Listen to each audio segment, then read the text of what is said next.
नमस्कार, good news Bharat में आप सभी दर्शकों का स्वागत है। मैं हूं संजीव शर्मा और आइए देखते हैं आजमगढ़ की कुछ खबरें फटाफट अंदाज में।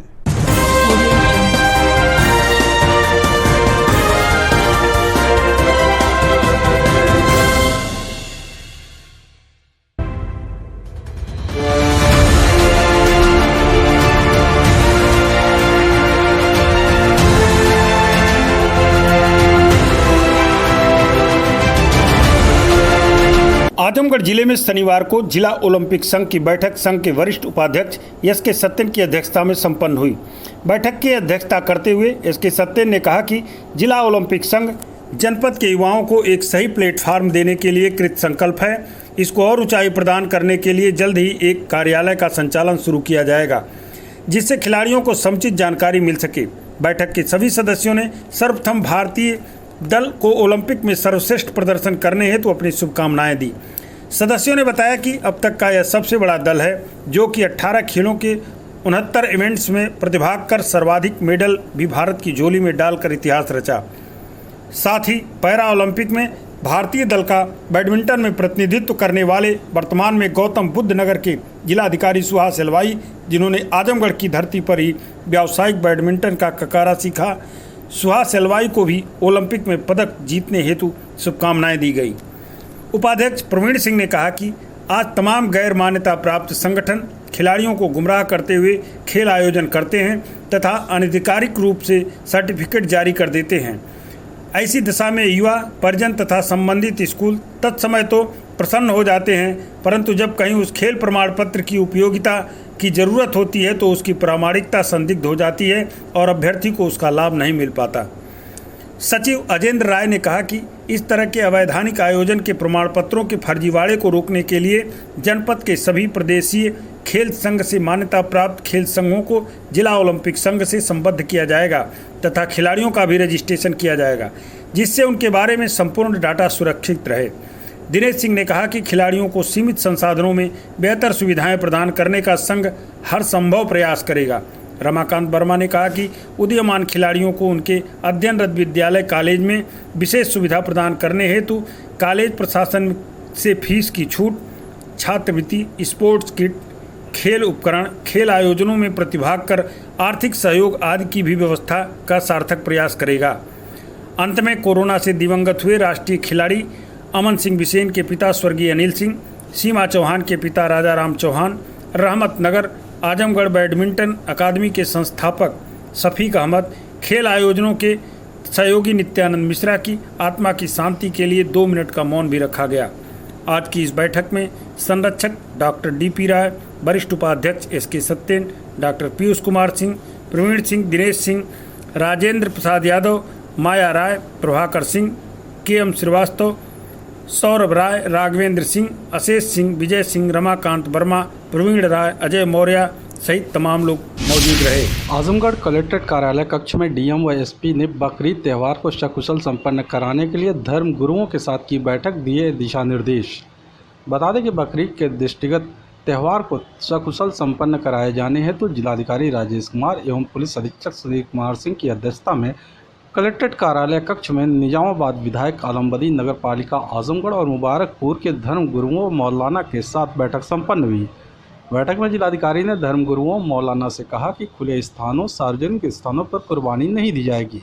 कुर्बानी बंद स्थानों पर कोविड-19 के गाइडलाइन का अनुपालन करते हुए की जाएगी। आगे उन्होंने कहा कि कुर्बानी के बाद मलबे का निस्तारण सम्यक रूप से किया जाएगा। इसी क्रम में जिलाधिकारी ने कहा कि मस्जिदों में एक बार में 50 लोग ही कोविड-19 के गाइडलाइन का अनुपालन करते हुए नमाज अदा करेंगे। जिलाधिकारी ने समस्त अधिशासी अधिकारी, नगर पालिका, नगर पंचायतों को निर्देश दिए कि अपने अपने क्षेत्र में बिजली, पानी, साफ सफाई की व्यवस्था ठीक प्रकार से कराएं। आगे डीएम ने धर्मगुरु मौलानाओं से कहा कि बकरीद के त्यौहार को शांतिपूर्ण ढंग से मनाएं। आजमगढ़ जिले के इशहाकपुर में चुनावी रंजिश में हुई हत्या में प्रयुक्त असलहा पुलिस ने अभियुक्त की निशानदेही पर किया बरामद। बता दें कि बरदा थाना क्षेत्र के इशहाकपुर गांव में बीते 4 मई को चुनावी रंजिश के चलते हत्या की घटना हुई थी। इस मामले में आरोपी अद्या प्रसाद निवासी ग्राम इशहाकपुर पुलिस दबाव के चलते न्यायालय में समर्पण कर दिया था। जानकारी होने पर पुलिस ने न्यायालय से आरोपी को कस्टडी रिमांड पर लिया। शनिवार को हत्यारोपी की निशानदेही पर पुलिस ने घटना में प्रयुक्त 315 बोर तमंचे को सराय मोहन मार्टिनगंज मार्ग पर सरपत के झुरमुट से बरामद कर लिया। आजमगढ़ जिले में 17 जुलाई को आई जांच रिपोर्ट में कोई भी कोरोना पॉजिटिव मरीज नहीं मिला। सीएमओ ने की पुष्टि। सक्रिय मरीजों की संख्या घटकर हुई 25। मुख्य चिकित्सा अधिकारी डॉक्टर ए.के. मिश्रा ने बताया कि पूर्व में प्रेषित 5,645 सैंपल में से किसी भी व्यक्ति की जांच रिपोर्ट पॉजिटिव प्राप्त नहीं हुई। मुख्य चिकित्सा अधिकारी डॉक्टर ए.के. मिश्रा ने बताया कि जिले में अब तक कुल 17,882 कोरोना पॉजिटिव मरीज पाए गए हैं। वर्तमान समय में 25 सक्रिय मरीज हैं। 17,629 मरीज स्वस्थ होकर डिस्चार्ज किए जा चुके हैं, तो वहीं 228 मरीजों की अब तक मौत हो चुकी है। आजमगढ़ जिले के इब्राहिमपुर गांव निवासी पीड़ित मारपीट के मामले में मेडिकल के लिए 3 दिनों से अस्पताल का लगा रहा चक्कर, नहीं हुआ मेडिकल। जिला अस्पताल पहुंचे तहबरपुर थाना क्षेत्र के इब्राहिमपुर गांव निवासी अरविंद गिरी ने बताया कि वह बाजार में सब्जी की दुकान लगाता है। उसकी दुकान पर क्षेत्र के प्रमुख आए थे। यह बात पड़ोसियों को नागवार लगी। बीते 12 जुलाई की शाम को दबंग प्रवृत्ति के पड़ोसी क्षेत्र प्रमुख के आवभगत करने पर उसे मार पीट कर घायल कर दिए। उसके कान से खून निकलने लगा। परिवार के लोग उसे भर्ती कराए। इस मामले में मुकामी थाने में 3 लोगों के खिलाफ मारपीट के मामले में FIR दर्ज है, लेकिन जानलेवा हमले के तहत केस दर्ज नहीं किया गया। इसके लिए वह इलाज के बाद जब कुछ ठीक हुआ तो जिला अस्पताल मेडिकल के लिए पहुंचा, लेकिन डॉक्टर उसे बार बार टरका देते हैं। पिछले 3 दिनों से वह लगातार जिला अस्पताल का चक्कर लगा रहा है, लेकिन उसका मेडिकल अभी तक नहीं बनाया गया। मैं मंगेरी में दुकान खोला हूँ, चप्पल जूता और सब्जी बेचता हूँ। अच्छा। दुकान के बगल में हमारे एक दुर्गा यादव और रोहित यादव और विजय, ये तीनों लोग हमारे यहाँ अभी प्रमुख आए थे। पानी वानी पी के गए। उसके बाद वो बोले हमको आके अपने दामाद को बुलाए थे। मेरे यहाँ कोई बैठ गया तो मैं दामाद मेरा चोरी हो गया। उसी बात को लेकर हमको आके बहुत मारे लगे। 7:30 बज रहा था। ये मारने वाले में कौन कौन लोग हैं? दुर्गा यादव और रोहित यादव और ऋषि यादव। दुकान से बहुत खून आ रहा है, तो हमको पता नहीं इसके बाद क्या क्या हुआ। हम नहीं जा रहे हैं, हॉस्पिटल में भर्ती कराएंगे। पुलिस से भी शिकायत की गई है? पुलिस से हमारे साथी लोग किए थे, हमको पता नहीं था, हम होश में नहीं थे। और शिकायत दूसरे दिन होश हमारा आया तो 12-13 घंटा बाद होश आया। अच्छा। FIR दर्ज है? हाँ, FIR दर्ज है। अच्छा, तो आप यहाँ हॉस्पिटल आए हैं क्या? हाँ, हॉस्पिटल में आज 3 दिन से चक्कर काट रहा हूँ। मेरा यहाँ मेडिकल नहीं हो पा रहा है। अच्छा, 3 दिन से नहीं हो पा रहा है? 3 दिन से आ रहा हूँ, बराबर मेडिकल नहीं हो पा रहा है। आजमगढ़ जिले के फरिया बाजार के पास अनियंत्रित बाइक खड़ी ऑटो में जा घुसी, युवक की मौत। पुलिस ने शव को पोस्टमार्टम के लिए भेजा। बता दें कि निजामाबाद कस्बा निवासी 23 वर्षीय आकाश कन्नौजिया अपने दोस्त शहनवाज के साथ बाइक से कहीं जा रहा था। जैसे ही वे फरिया बाजार में स्थित शाहगंज रोड पर एसार्ट पेट्रोल पंप के सामने पहुंचे, बाइक अनियंत्रित हो गई और सामने खड़ी ऑटो में जा घुसी। जोरदार टक्कर की वजह से हादसे में आकाश कन्नौजिया की मौके पर ही मौत हो गई, जबकि उसका दोस्त बाल बाल बच गया। सूचना पाकर फरिया पुलिस चौकी पर तैनात सिपाही मौके पर पहुंचे और युवक के शव को कब्जे में लेकर पोस्टमार्टम के लिए भेज दिया। आजमगढ़ जिले में हुई बारिश से भीषण गर्मी से मिली राहत, किसानों के चेहरे खिले। बता दें कि पिछले कई दिनों से भीषण गर्मी से लोगों का जीना मुहाल कर रखा था। तेज धूप और उमस भरी गर्मी से लोग बेहाल थे, तो वहीं शनिवार की सुबह से ही मौसम ने करवट बदला और बदली के साथ आसमान से राहत भरी बारिश होने लगी। लगातार हो रही बारिश ने जहां एक तरफ लोगों को गर्मी में ठंडक का एहसास कराया, तो वहीं दूसरी तरफ किसानों के चेहरे भी खिल उठे। धान की रोपाई में पानी बाधक बन रही थी। बिजली की अघोषित कटौती से किसान परेशान थे। खेतीबाड़ी का काम भी रुक सा गया था, लेकिन शनिवार को लगातार हो रही बारिश ने किसानों को भी राहत की सांस लेने का मौका दे दिया। खेतों में पानी हो जाने पर किसान कृषि कार्य में जुटे रहे। कई दिनों बाद आज बरसात हुई है, लगभग 10-15 दिन बाद। और काफ़ी उमस भरी गर्मी थी, उससे राहत मिली है। साथ साथ किसानों के लिए बड़ा अच्छा रहा। रोपाई का कार्य चल रहा है, किसान परेशान थे। बिजली थोड़ी डिस्टर्ब चल रही है इस समय, तो इस बरसात से धान की फसल पर बड़ा असर पड़ा है। अच्छा होगा तो किसानों को काफ़ी राहत मिली है इस बरसात से। आजमगढ़ में 69,000 शिक्षक भर्ती के तृतीय चरण के चयनित अभ्यर्थियों ने नियुक्ति पत्र की मांग को लेकर डीएम को सौंपा ज्ञापन। जिलाधिकारी कार्यालय पहुंचे शिक्षक भर्ती अभ्यर्थियों ने बताया कि 69,000 शिक्षक भर्ती प्रक्रिया के तहत 2 चरणों में चयनित अभ्यर्थियों को नियुक्ति पत्र दे दिया गया है, लेकिन तृतीय चरण में चयनित 6,696 अभ्यर्थियों की काउंसलिंग हुए काफ़ी दिन बीत चुके हैं, लेकिन उन्हें अभी तक नियुक्ति पत्र नहीं मिला, जिसके चलते वे मानसिक परेशानियों का सामना कर रहे हैं। अभ्यर्थियों ने जिलाधिकारी को ज्ञापन सौंप मांग किया है कि उन्हें भी जल्द से जल्द नियुक्ति पत्र प्रदान किया जाए। वे सरकार के आभारी रहेंगे। और हम चाहते हैं कि जो 69,000 भर्ती प्रक्रिया 2 चरणों में पूर्ण हो गई है। तीसरी चरण की जो भी प्रक्रिया थी 6,600 कुछ पद थे, हम लोगों की काउंसलिंग हो चुकी है और हम लोग चाहते हैं कि हम लोगों का जो नियुक्ति पत्र है वह जल्द से जल्द मिले, क्योंकि 17 से 18 दिन हो गए हैं और हम लोगों को नियुक्ति पत्र नहीं मिला। बस हम चाहते हैं, सरकार से ही गुजारिश कर रहे हैं कि हम लोगों का नियुक्ति पत्र जल्द से जल्द देने की कृपा करें और हम उनके बहुत ही आभारी रहेंगे। और क्योंकि हम लोग को मानसिक प्रताड़ना बहुत झेल रहे हैं, क्योंकि ये भर्ती काफ़ी दिनों से थी, तो बहुत अच्छा, हम लोग बहुत खुशी है, लेकिन हम लोग को नियुक्ति पत्र जल्द से जल्द मिल जाए, हम यही चाहते हैं। खबरों में हो चला है एक छोटे से ब्रेक का। अब देखते रहिए गुड न्यूज़ भारत।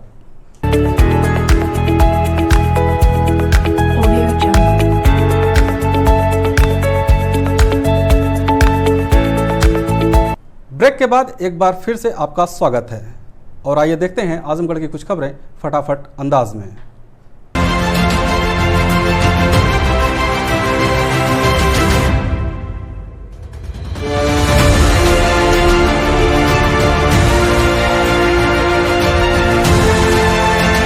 तहसील प्रांगण लालगंज में तहसीलदार की अध्यक्षता में संपूर्ण समाधान दिवस आयोजित 18 मामलों में 1 का मौके पर हुआ निस्तारण। लालगंज तहसील प्रांगण में आज शनिवार को तहसीलदार प्रेम प्रकाश राय की अध्यक्षता में संपूर्ण समाधान दिवस का आयोजन किया गया। इसमें 18 मामले प्रस्तुत किए गए, जिसमें 1 मामले का मौके पर ही निस्तारण कर दिया गया। आज शनिवार को सवेरे से ही बूंदाबांदी के कारण संपूर्ण समाधान दिवस में कम लोग आ पाए। इसके साथ ही किसी बड़े अधिकारी के न आने से भी लोगों की संख्या कम देखी गई। इस अवसर पर नायब तहसीलदार पंकज शाही, EO Rambachan Yadav, ADO panchayat Akhilesh Kumar Rai, ABSA Ashish Shukla आदि प्रमुख रूप से उपस्थित रहे। तरवा थाना परिसर में पीस कमेटी की बैठक हुई। संपन्न थाना प्रभारी ने कहा, शांतिपूर्ण ढंग से मनाए बकरीद का पर्व।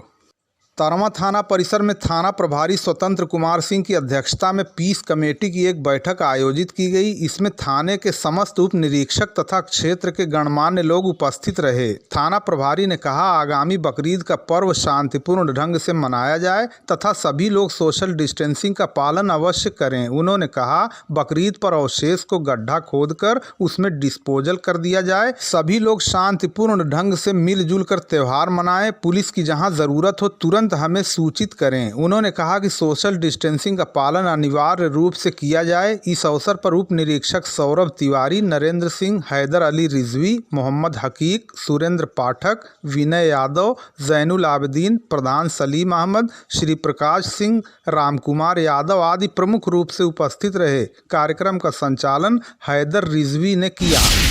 देवनाथपुर सरहद से लेकर तेज प्रताप सिंह के खेत तक कलीचाबाद में चकरोड निर्माण का कार्य हुआ आरंभ। ग्रामीणों में खुशी की लहर। कलीचाबाद ग्राम सभा में ग्राम प्रधान प्रतिनिधि बोधराज सरोज ने अभियान चलाकर हर घर को चकरोड से जोड़ने का प्रण किया है और हर खेत तक नाली पहुंचाने का उनका सपना है, ताकि बरसात में खेत को पानी मिल सके। बरसात समय से न होने से किसानों को रोपाई और सिंचाई करने में काफ़ी दिक्कतों का सामना करना पड़ रहा है। इसे दृष्टिगत रखते हुए ग्राम प्रधान प्रतिनिधि बोधराज सरोज ने हर एक खेत तक जहां नाली उपलब्ध है इसे दुरुस्त कराने और खेतों तक सुचारू रूप से पानी पहुंचाने का प्रण किया है।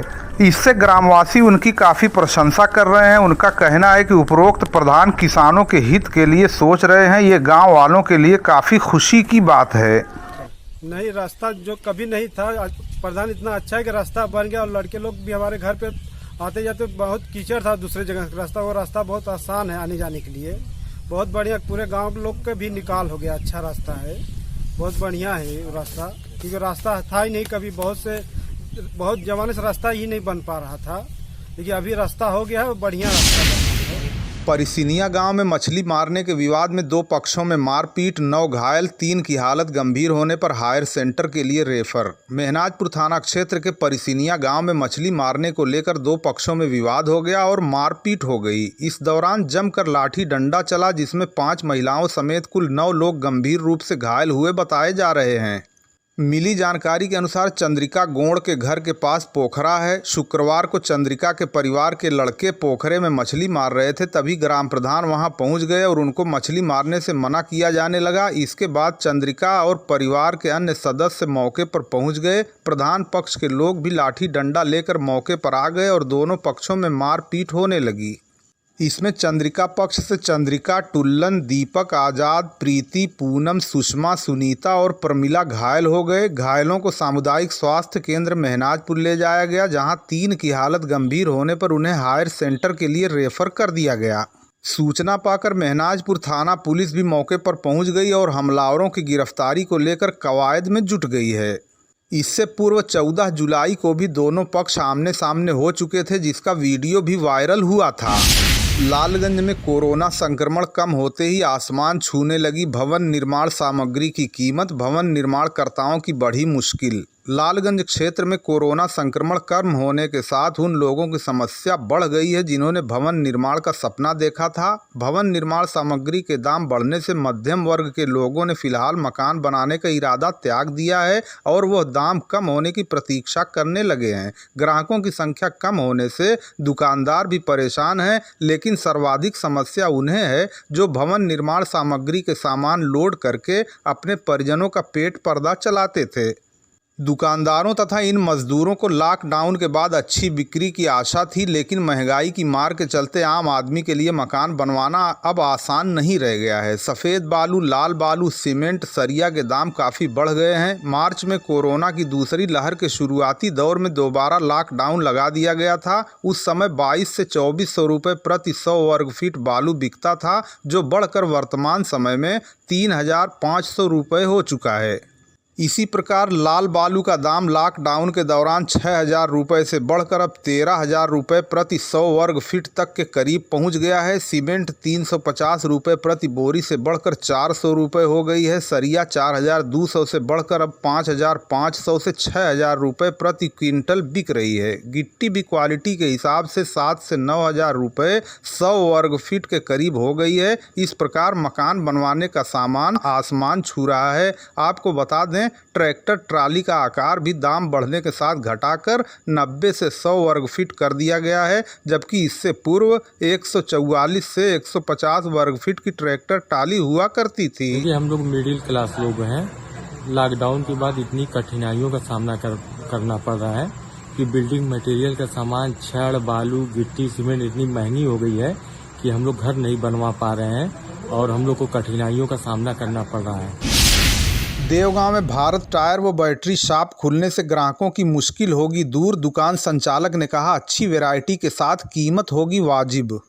देवगांव में बुढ़ऊ बाबा मंदिर के समीप लोगों की ज़रूरतों को देखते हुए भारत टायर व बैटरी शॉप की सादगी के साथ ओपनिंग की गई। इस दौरान दुकान के संचालक मनीष यादव ने बताया कि लोगों की आवश्यकताओं को देखते हुए उपरोक्त दुकान खोला गया है। यहां बाइक, कार और इन्वर्टर की बैटरी उचित मूल्य पर उपलब्ध होने के साथ सभी प्रकार के छोटे बड़े टायर लोगों की ज़रूरत को देखते हुए उपलब्ध कराए जाएंगे।